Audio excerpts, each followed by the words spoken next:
Today, we're tackling one of the most common causes of home injuries: slips and falls. From toddlers to seniors, no one's immune. But here's the good news.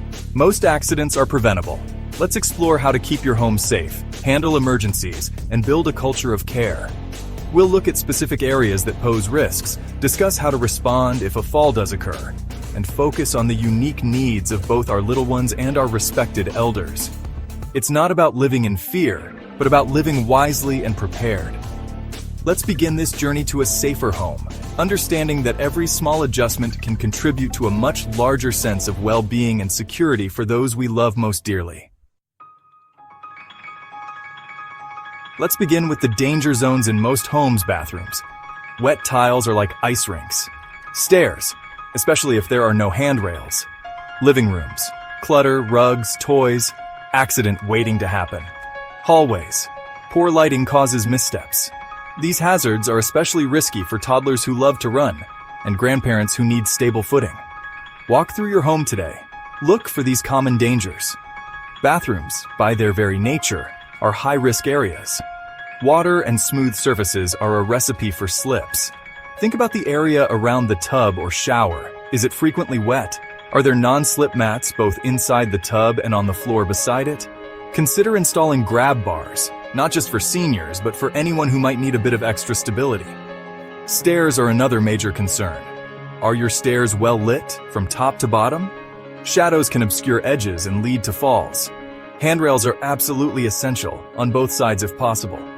Check the stair treads themselves. Are they worn or slippery? Consider adding non-slip strips.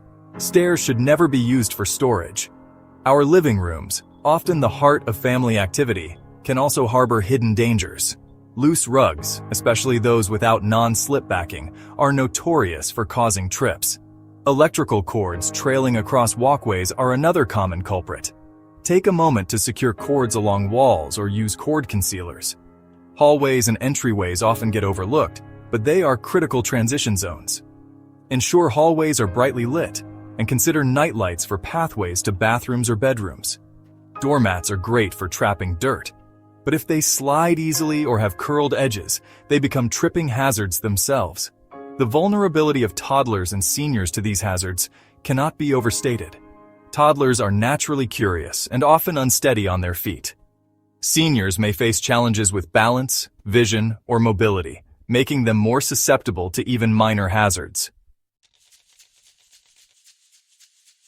If a fall happens, don't panic. Respond. Here's how. For sprains or bruises, use rice. Rest, ice, compress, elevate. For head injuries or unconsciousness, call emergency services. Never move someone if you suspect a back or neck injury. With children, observe their crying, walking, or swelling. If unsure, seek help. Stay calm, be gentle. Your attitude comforts more than you know. That initial moment after a fall can be frightening. Your calm demeanor is paramount. Assess the situation quickly but carefully. Is the person conscious and alert? Can they tell you where it hurts? For common injuries like sprains or significant bruises, the RICE method is a trusted first aid approach. R stands for rest. Immobilize the injured area and avoid putting any weight on it.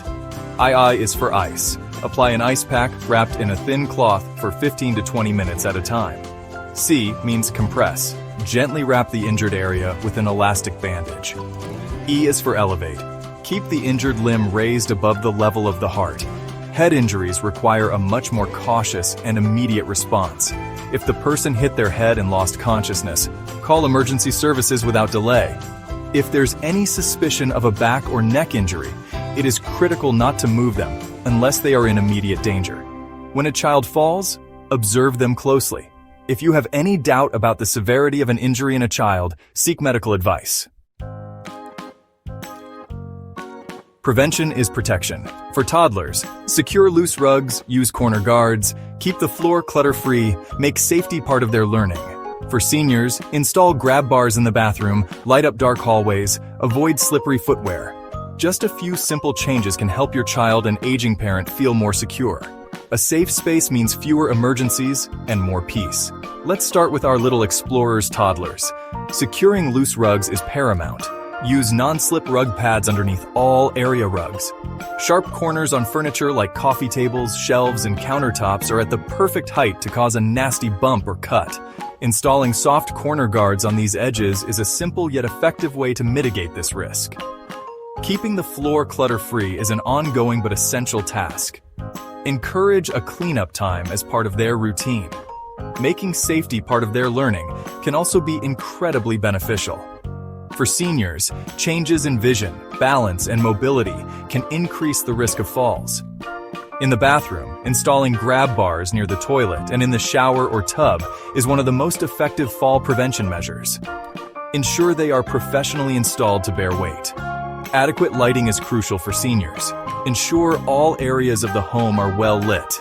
The choice of footwear for seniors plays a significant role in fall prevention. Encourage the use of well-fitting shoes with non-slip soles. A safe home culture is more than safety gear. It's a mindset. Teach your children to clean up after play, make safety checks a family habit, celebrate when someone prevents a fall by spotting a hazard. Proverbs 27:12 says, "The prudent see danger and take refuge." It's wisdom to look ahead and act now. Safe homes don't just happen. They're built on daily decisions. Teaching children to clean up after themselves is a foundational element of this culture. When toys, books, or craft supplies are put away after use, it significantly reduces clutter and tripping hazards. This isn't just about neatness, it's a practical safety habit. Make it a consistent expectation, perhaps a routine part of ending playtime or before bedtime. Making safety checks a regular family habit can also be incredibly effective. It could be a quick weekly walkthrough where family members, even older children, are encouraged to spot potential hazards. Turning it into a safety detective game for younger kids can make it engaging.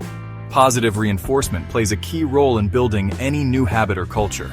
When a family member, especially a child, spots a potential hazard and points it out, or takes initiative to fix it, celebrate that. Acknowledge their observation and thank them for helping to keep the family safe. The wisdom from Proverbs 27:12, "The prudent see danger and take refuge," is so applicable here. Prudence involves foresight, looking ahead, and taking preventative action. A home where safety is a shared value is a home where everyone feels more secure and relaxed. When children grow up in an environment where safety is discussed openly and positively, they are more likely to carry those habits and that awareness into their own lives and future homes. Ultimately, building a safe home culture is an ongoing journey, not a one-time fix. It's woven into the fabric of daily life through consistent communication, shared responsibilities, and a collective commitment to looking out for one another. These actions, compounded over time, create a truly safe and caring haven for the entire family. Friend, we may not prevent every fall, but together we can create homes that care. Take these steps today. Remove clutter, add lighting, teach your kids one safety habit this week, and most importantly, invite God into your home safety journey. If this helped you, give it a thumbs up, subscribe, and comment with your top takeaway. Let's protect our loved ones, one safe step at a time. Until next time, this is Norman, the Family Man, reminding you that prevention plus prayer equals peace at home.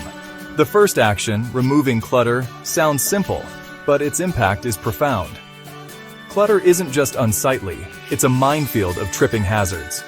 Walk through your main living areas, hallways, and especially stairways. Are there piles of shoes, stacks of mail, or forgotten items obstructing pathways? Dedicate even 15 minutes today to clearing one problem area. Involve the family.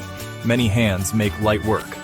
The goal is clear, unobstructed walkways where everyone can move freely and safely without navigating an obstacle course. Next, let's focus on adding or improving lighting. Assess the lighting in every room, paying special attention to stairs, hallways, entryways, and bathrooms. Are there dark corners or shadowy areas?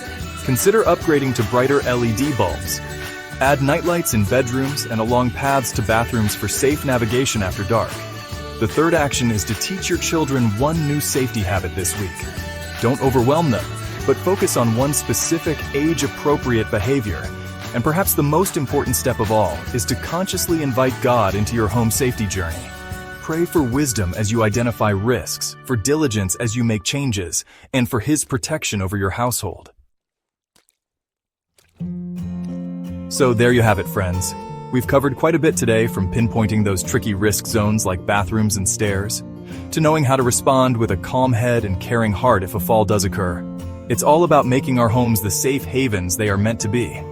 Remember, creating a safer home isn't about achieving perfection overnight or becoming overwhelmed by a long list of to-dos. It's about taking those small, consistent steps one at a time.